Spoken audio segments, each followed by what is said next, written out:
हम सभी को सादर नमस्ते जी। स्वागत है आप सभी का हमारे वैदिक धर्म चैनल पर। और आज हम चर्चा करेंगे भारत में बढ़ते जल संकट का कारण क्या है, क्यों भारत के अंदर जल संकट बढ़ रहा है और किस प्रकार से जो है प्रत्येक प्राणी, चाहे मनुष्य हो, पशु पक्षी हो, जीव जंतु, जो भी इस प्रकृति के अंदर सर्वाइव कर रहा है, वह प्रत्येक प्राणी किस प्रकार से त्रैमम त्रैमम कर रहा है।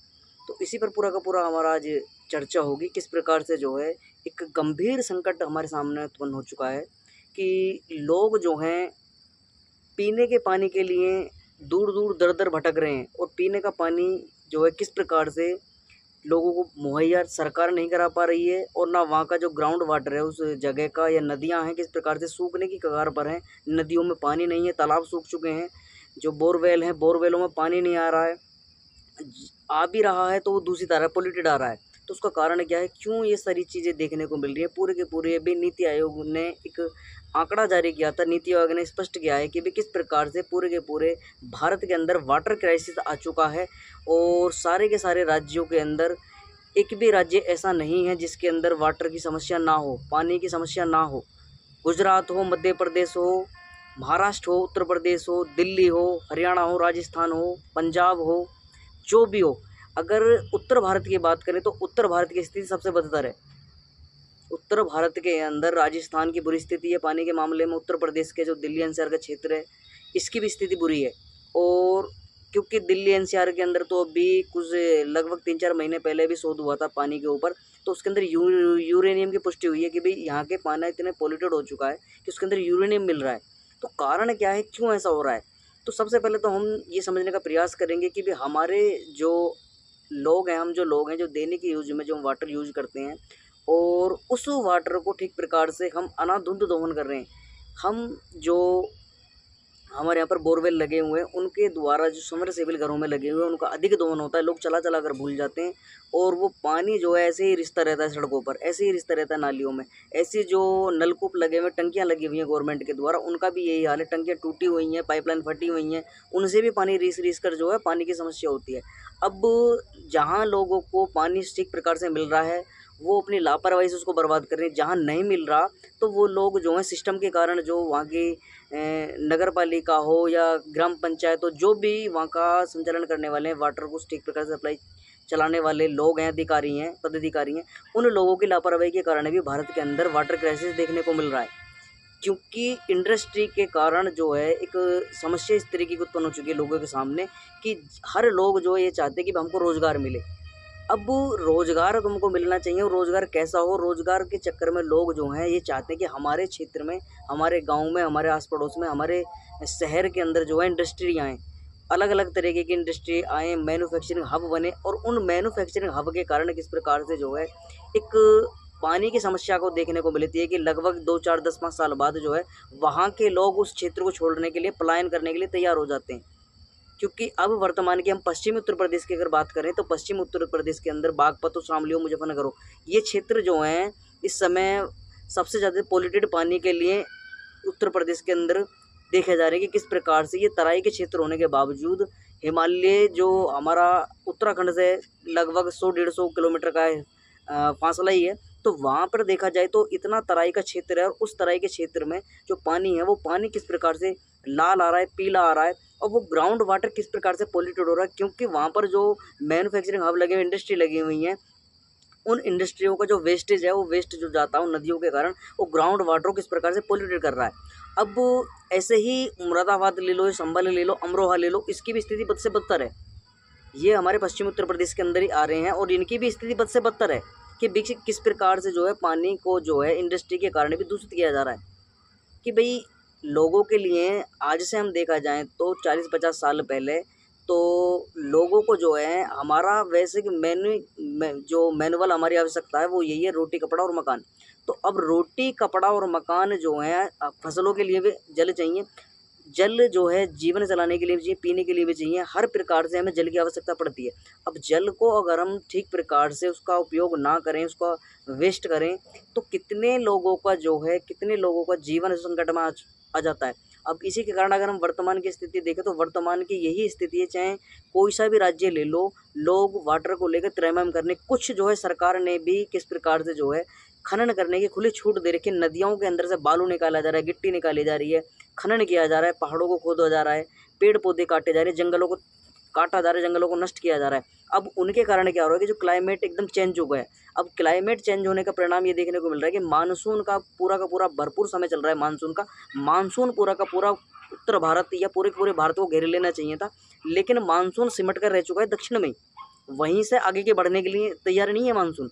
अभी उत्तर भारत में एक 2-4 दिन पहले थोड़ा सा मानसून आया था, बरसात हुई थी, उसका आसार लगाए बैठे थे कि हाँ मानसून आएगा, बढ़िया बरसात होगी, लेकिन नहीं। परिणाम क्या हो रहा है कि जो क्लाइमेट है, क्योंकि जो हमारा मानसून है, वो मानसून हमारा एक जो प्रकृति का संतुलन है, प्रकृति के संतुलन जो पर्यावरण है पूरा का पूरा पेड़ पौधों पर निर्भर करता है। क्योंकि जहाँ पर उच्च दाब होगी, उच्च दाब से निम्न दाब की ओर जो है हमारा मानसून जो है उधर जो है अग्रसर होता है।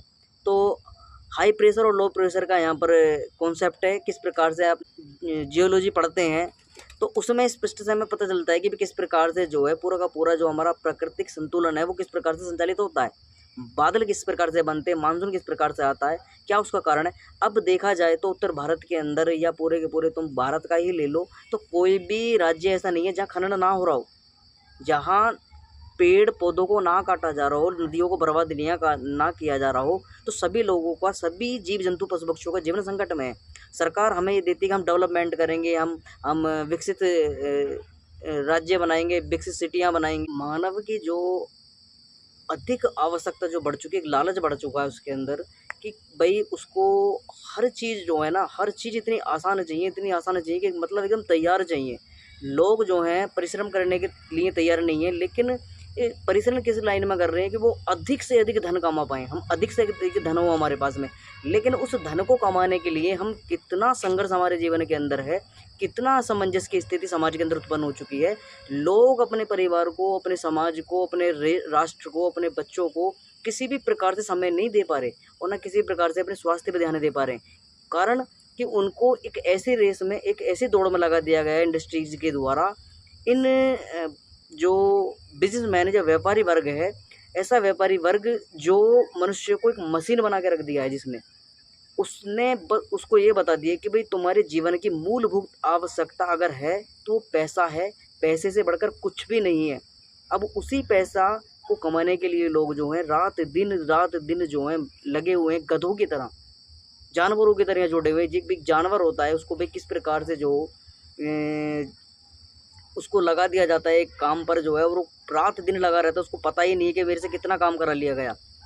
ऐसा ही हाल कुछ मनुष्य के साथ में भी हो रहा है, क्योंकि उसको पता है कि उसकी आवश्यकता बस इतनी है कि उसको टाइम पर, समय पर भोजन मिले जाना चाहिए, उसको वस्त्र मिले जाना है, स्वास्थ्य उसका ठीक रहना चाहिए। इतनी आवश्यकता उसकी जीवन में किसी प्रकार का तंगी ना आए। धन भी आवश्यक है, लेकिन धन जो है हमारा इतना भी आवश्यक नहीं कि हमने जीवन को नष्ट कर लें और उस धन के कारण जो है हम समाज को, राष्ट्र को, परिवार को और पूरे के पूरे देश को बर्बाद कर दें। तो इसके कारण क्या हो रहा है कि अलग अलग क्षेत्रों में, गाँवों में, शहरों में, नगरों में इंडस्ट्रीज इतनी लग चुकी हैं जिसके परिणाम ये देखने को मिल रहा है, लोग पानी की किल्लत से जूझ रहे हैं। लोगों को पानी पीने के लिए नसीब नहीं है, नहाने के लिए नसीब नहीं है, फ्लश करने के लिए नसीब नहीं है। और तो और छोड़ो कि भाई जो आने वाली संतति, आने वाला जो भविष्य है हमारा, जो संतान उत्पन्न करने में लगे हुए लोग हैं, उनका परिणाम क्या होगा। वो कल को उत्पन्न होने के बाद में किस प्रकार से अपने आने वाले इस भविष्य को देखकर, इस आने वाले वर्तमान समय को देखकर कैसे, किस प्रकार से वो लोग एक असमंजस की स्थिति में पड़ जाएंगे, कैसे अफसोस करेंगे कि हमारे परिवार ने, हमने किस प्रकार से, हमें इस परिवार ने जो है हमको जन्म दे दिया, लेकिन हमें जन्म देने के बाद में हम संसाधनों को सीमित कर दिया। संसाधन तो हमको है ही नहीं, हम क्या खाएं, क्या पहने, क्या हम उड़ें, और किस प्रकार से हम जल जो सबसे पहले तो जल ही आवश्यक है। जल ही नहीं होगा तो सर्वाइव किस प्रकार से करेंगे, खेती किस प्रकार से होंगे, अन्न किस प्रकार से होगा। तो सभी लोग जो हैं इस चीज़ को समझने का प्रयास करें कि ज़्यादा अपने क्षेत्रों में इंडस्ट्री का जो बुलावा है सरकार के बहकावे में या व्यापारियों के बहकावे में ना आए, खेती किसानी पर निर्भर हो जाएं। भाई साहब, यही तुम्हारा जीवन चला पाएगी। हमारे ऋषि महर्षियों ने और वेद भी और जो धर्मशास्त्र हैं वो भी यही कहते हैं कि अन्न से बड़ा धन जिंदगी में कुछ भी नहीं है। कोई भी धन अन्न से बड़ा इस दुनिया में नहीं है। अन्न है तो जीवन है, जीवन है तो तुम्हारी जीने की आशा है। ये समझने का प्रयास करो। अन्न से बड़ा धन कुछ नहीं है। हम प्राचीन काल में चले जाएं तो अन्न से बड़ा धन कुछ भी नहीं माना जाता था। विद्या धन और अन्न धन जिसके पास में ये दो धन होते थे, उससे बलवान, उससे बुद्धिमान, उससे सक्षम कोई व्यक्ति नहीं माना जाता था। तो अन्न का सबसे बड़ा कारण है, अन्न होना चाहिए, अन्न शुद्ध होना चाहिए। शुद्ध अन्न होगा, शुद्ध मन होगा, शुद्ध तन होगा। तो अन्न पर ही सारी की सारी चीज़ निर्भर करती है। और अन्न किससे उत्पन्न होगा? जल से। जब जल ही दूषित हो जाएगा तो ना भाई अन्न सही ठीक प्रकार से मिल पाएगा, ना मन ठीक प्रकार से बन पाएगा। तो परिणाम क्या हो रहा है कि हमारा अन्न दूषित हो चुका। अन्न दूषित होने के कारण हमारा मन बिगड़ चुका है, और मन बिगड़ने के कारण भाई समाज के अंदर रात दिन जो है लड़ाइयाँ हो रही हैं, झगड़े हो रहे हैं, कोई इसको लूट कोई इसको खसोट, तमाम तरह के अलग अलग एक्टिविटियाँ चल रही हैं। क्योंकि मन हमारा कंट्रोल में नहीं है, मन हमारा संतुलन में नहीं है, मानसिक स्थिति बिगड़ चुकी है। तो इसीलिए हमें समझना पड़ेगा कि भाई हमें जो है खेती किसानी पर निर्भर करना पड़ेगा। खेती किसानी को जो लोग ये मानते हैं कि पिछड़ा कार्य है, पूर्व में हम चले जाएंगे, हम पाषाण युग में चले जाएंगे, हम कांस्यन युग में चले जाएंगे, हम लोहन युग में चले जाएंगे, तो ये सब गलतफहमी है। जब संकट इस देश पर, विदेशों में अगर तुमको देखा जाए, हम अभी ऐसे देशों को देख लें जो विकसित हैं, विकसित जैसे दुबई हो गया, और तुम्हारा मिडिल ईस्ट की और भी कंट्री होंगी, कतर होगा, बहरीन नदी होगा, ओमान नदी होगा। तो ये कैसी विकसित कंट्रियाँ हैं, ठीक है। इनमें जो है भरपूर धन है, सोना चांदी हीरे मोती। अपने तेल के व्यापार के कारण जो है उन्होंने बहुत अधिक सोना चांदी, मतलब पूरी की पूरी संपत्ति जोड़ कर रखी हुई है। लेकिन समस्या क्या है? वहाँ पर अन्न नहीं होता। वहाँ खाने के लिए, पैदावार करने के लिए, ज़मीन में उपजाऊ करने के लिए जल नहीं है, पानी नहीं है। समस्या क्या है उनके पास? अगर उनके पास में वाटर की समस्या और सोल्व हो जाए तो वो सबसे खुशहाल देश वो माने जाएं। उनके पास में नहीं है जल, तो वो किस पर निर्भर है? दूसरे देशों पर निर्भर हैं। दूसरे देशों से आयात करते हैं वो खाने की सामग्रियाँ, खाद्य सामग्री दूसरे देशों आयात करते हैं वो एक तेल के दम पर। और दूसरे देश उनसे क्या निर्यात करते हैं? क्या आयात करते हैं? तेल आयात करते हैं, उनसे तेल खरीद कर लाते हैं। तो समझने का प्रयास करना पड़ेगा कि भाई हमारा जो जीवन है वो अन्न और जल पर निर्भर है। अन्न और जल हमारा शुद्ध होगा तो हमारा जीवन भी सुरक्षित रहेगा, हम सब बचे रहेंगे। इस चीज़ को हमें समझना पड़ेगा। तो ये गलतफहमी से निकलिए भाई, वाटर को बचा लीजिए। ये सबसे अनुरोध है सभी देशवासियों से कि भाई वाटर की सबसे ज़्यादा समस्या है। ज़िंदगी में धन ही कुछ नहीं होता। हमारे लोगों को इस एक ऐसे अंधी दौड़ में लगा दिया गया है कि, और उस अंधी दौड़ का कारण क्या हो रहा है कि लोग धन खूब कमा रहे हैं, खूब कमाते, खूब धन कमा रहे हैं, खूब उन्होंने कोठी बंगला गाड़ी एकत्रित कर ली हैं। लेकिन जब वर्तमान में या भविष्य में कभी समस्या उत्पन्न होगी ना, तो वो दाने दाने के लिए सोना चांदी हीरे मोती हाथ में लेकर घूमेंगे। और जिसके पास में ज़मीन होगी, जिसके पास में जल होगा, जिसके पास में अन्न होगा, वही राजा कहलाएगा वर्तमान में या भविष्य में। ये सबसे बड़ा उदाहरण है। ये धर्मशास्त्र भी कहते हैं और वेद भी कहते हैं कि जिसके पास में अन्न है, जल है और भूमि है, उससे बड़ा राजा कोई दुनिया में नहीं है और ना होगा कभी भी। क्योंकि हम जितने भी हमारे भारतवर्ष के अंदर आबादी है वो लगभग, मैं मानूँ कि 85% आबादी ऐसी है जिसके पास में ज़मीन है ही नहीं। नौकरी पैसे वाले लोग हैं, मिडिल क्लास फैमिली है, ज़मीन है ही नहीं, खेती किसानी करने के लिए तैयार नहीं है। 15% लोगों के पास में भूमि है जो उपजाऊ भूमि है, वो भी उपजाऊ नहीं है। और उपजाऊ है तो वही वो सरकार के बहकावे में आकर, व्यापारियों के बहकावे में आकर, बिल्डरों के बहकावे में आकर उस उपजाऊ ज़मीन को इंडस्ट्रीज़ को दे रहे हैं, फैक्ट्रियाँ लगवा रहे हैं, वहाँ पर नाना निर्माण करवा रहे हैं। और कितने लोगों का पेट उस ज़मीन से पल सकता था, वो सभी लोगों के पेट पर लात मारने का कार्य कर रहे हैं। और अपने जीवन को जो है वो चंद टुकड़ों में, चंद पैसों के चक्कर में, चंद रुपयों के चक्कर में सोच रहे हैं कि भाई आज हमारे पास जो है करोड़ों, 2 करोड़, 10 करोड़, 20 करोड़ रुपये आ जाएगा और हम बहुत इस धन को जो है हम सबसे अमीर हो जाएंगे। भाई तुमसे बड़े बड़े धनवान धनपति दुनिया में पड़े हुए हैं। शरीर में तमाम बीमारियां, तमाम तरह की प्रॉब्लम है, नींद नहीं आती, सो नहीं पाते, नींद लेने की गोलियां खा रहे हैं, शरीर में बीपी, शुगर, थायराइड, तमाम तरह की बीमारियों से ग्रस्त हैं। मानसिक संतुलन ठीक नहीं है, मानसिक संतुलन बिगड़ चुका है। अधिक धन का कारण क्या होता है कि जब व्यक्ति के पास में अधिक धन आ जाता है, जिस व्यक्ति के पास में, उसका मानसिक स्थिति बिगड़ जाती है क्योंकि उसको धर्मशास्त्रों का ज्ञान नहीं है, बुद्धि उसकी विकसित नहीं हुई है। और जब बुद्धि विकसित नहीं होगी तो अलग अलग क्षेत्रों में ऐसे जहाँ पर उस धन का उपयोग नहीं करना चाहिए, ऐसे गलत गतिविधियों में उस धन को खर्च करना प्रारंभ कर देता है व्यक्ति। तो धन होना चाहिए, धन उसके पास में अच्छा होता है जो व्यक्ति बुद्धिमान है, विद्वान है, शास्त्रों का ज्ञाता है, और उस धन को जो है ठीक प्रकार से धर्म अनुसार उस धन का निर्वाह करे। ऐसे व्यक्ति के पास में धन सुरक्षित रहता है। अगर धन ऐसे ही सभी के पास में आ जाए तो भाई धन का दुरुपयोग होना शुरू हो जाता है, और वो देखने को मिल रहा है समाज के अंदर। क्योंकि जितना भी धन तुम कमा कर लाते हो, जो कंपनियां लगी हुई हैं, व्यापारी जितने भी बड़े बड़े व्यापारी हैं, उन्होंने एक सर्कल बनाकर रखा हुआ है, उन्हीं की कंपनियां लगी हुई हैं, उन्हीं की फैक्ट्रियों के अंदर, उन्हीं के कारखानों के अंदर तुम रात दिन गधे की तरह मेहनत करते हो, उसी धन को लाते हो और उसी धन के कारण उन्होंने मैन्युफैक्चरिंग हब बनाए हुए, नए नए प्रोडक्ट, नए नए पदार्थ, नए नए उत्पादक जो हैं मार्केट के अंदर लाते हैं, उसका प्रसार दिखाकर जो है वह धन तुमसे उन्हीं के पास में चला जाता है। रहता क्या है तुम्हारे पास में? कुछ नहीं, कुछ तुम्हारे पास में नहीं बचता। एक जो नॉर्मल फैमिली है, एक दिहाड़ी मजदूरी करने वाला व्यक्ति वो 1800 कमाता है, सुबह को कमाने जाता है और शाम को भाई घर में राशन पानी लेकर लौटता है और शाम तक खत्म हो जाता है, फिर अगले दिन चल देता है। तो ये गधा जिंदगी बन चुकी है व्यक्ति की, तो उससे निकलना पड़ेगा। खेती किसानी बहुत अच्छा जीवन था हमारा और हम खुशहाल थे उस ज़िंदगी में। वो जीवन जो है बड़ा संयम जीवन था, लोग एक दूसरे से मिलते थे, जुलते थे, सबसे प्यार मोहब्बत से बात करते थे। वो जीवन आज लोग जो हैं सोचते हैं कि वो जीवन, वो जिंदगियां, वो समय वापस लौट आए, लेकिन नहीं लौटेगा वो, क्योंकि हमारे लोगों के कारण ये हम में वो कमियां आ चुकी हैं कि हम उस समाज को स्वीकार करने के लिए तैयार नहीं, खेती किसानी वर्ग को हम स्वीकार करने के लिए तैयार नहीं, हम मेहनत मजदूरी करने वाले उस मजदूर को स्वीकार करने के लिए तैयार नहीं है, जो हमारे लिए रात दिन खेतों में अन्न उगाता है, रात दिन मेहनत करता है। उस व्यक्ति, उस गरीब वर्ग को हम स्वीकार करने के लिए तैयार नहीं है। उसको हीन भावना से देखते हैं हम लोग कि भाई ये तो बड़ा फटीचर व्यक्ति है, खेतों में पड़ा रहता है, जंगलों में पड़ा रहता है, आदिवासी वर्ग है, ये है वो है, तमाम तरह की। तो एक ऐसी मानसिकता बन चुकी है हमारी उन लोगों के प्रति। लेकिन हम देखा जाए तो भाई वही व्यक्ति सबसे ज़्यादा संयमी जीवन जी रहे हैं और टेंशन फ्री जीवन जी रहे हैं वो लोग। तुम क्या जी रहे हो? तुम कुछ भी नहीं जी रहे सिवा गधा जिंदगी के बराबर। तो इस चीज़ को हमें समझना पड़ेगा। वाटर बचाओ, जीवन बचाओ। जल बचाओगे तो तुम्हारा आने वाली संतति बचेगी, तुम भी बचोगे, देश भी बचेगा।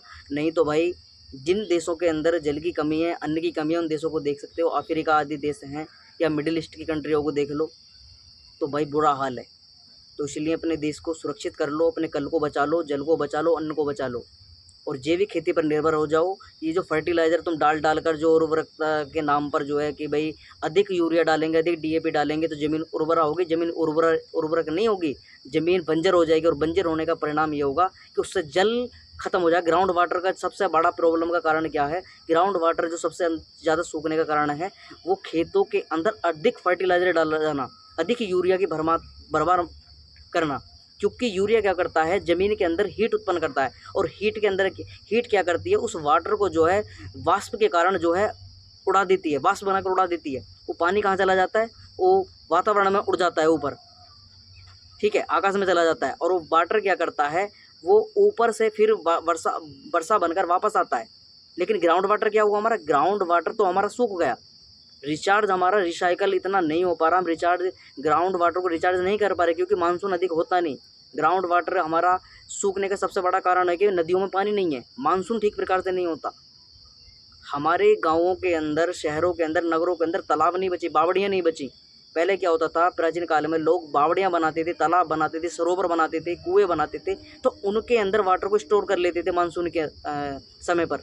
आज ऐसा नहीं है। पानी अगर मानसून कितना भी बढ़िया हो जाए, बरसात कितनी भी हो जाए, तो वो नालों में जाता है। नाले में क्या होता है कि वेस्टेज पड़ा हुआ है, दुनिया भर का जो अनट्रीटेड वाटर है उसमें मिलकर जो पोल्यूटेड हो जा रहा है, पोल्यूटेड होकर ग्राउंड वाटर में चले जाते हैं। ग्राउंड वाटर को जब हम निकालते हैं तो वो काला पीला नीला पानी निकलता है, उसमें अनेकों तरीके के जो है बीमारियों को लेकर वो पानी आता है ग्राउंड वाटर से ऊपर। तो हम वो पीने योग्य तो बचा नहीं। ग्राउंड वाटर बेशक उससे थोड़ा बढ़ गया हो, लेकिन वो पीने योग्य पानी नहीं है। इस चीज़ को हमें समझना पड़ेगा, इस चीज़ से हमें निकलना पड़ेगा। भाई इस सारी समस्या का समाधान यही है कि अपने जीवन के अंदर संयम लाओ और जल को बचा लो। और सरकार से भी अनुरोध ये है कि भाई ये तमाम तरीके से अनलीगल कार्य तुम करवा रहे हो, खनन करवा रहे हो, तो भाई हमारे जीवन को सुरक्षित रख लो, इस आने वाली पीढ़ी को बचा लो और इस देश को बचा लो। कि भाई तुम्हारे कारण, इन व्यापारी वर्ग के कारण धन ही हर कुछ नहीं होता। धन जो है तो खत्म नहीं होगी, नहीं दे सकता। सब ये बांग्लादेश जा रहे हैं के लिए अन्न बहुत भाई जरूरी आपके है। पास ना अन्न से लास्ट मेरे को लग रहा है 10-12-15 साल ही बचे हैं मेघालय घूमने का। उससे पहले घूमना है तो घूम हम लोग, नहीं तो जो मेघालय में आप रील्स में देखते हो ना, हरियाली है, झरने हैं, पानी है, जंगल है, वो नहीं मिलेगा। ये बात मैं इसलिए कह रहा हूँ, अभी दिखाता नहीं हूँ। होने वाला। यही समस्या अगर बनी रही तो सब लोग जो हैं एक बड़े महासंकट से गुजरेंगे। जब लोग जो हैं जल के लिए एक एक बाल्टियां लेकर इधर उधर भटकते फिरेंगे, जैसे गुजरात और मध्य प्रदेश का क्षेत्र का हाल है, छत्तीसगढ़ का हाल है, झारखंड का हाल कर दिया है खनन कर करके, तो वही हाल सभी लोगों का हर पूरे प्रदेशों के अंदर देखने को मिलेगा। यही रिहा तो आज की इस जो टॉपिक आज को समाप्त करेंगे। सभी को सादर नमस्ते।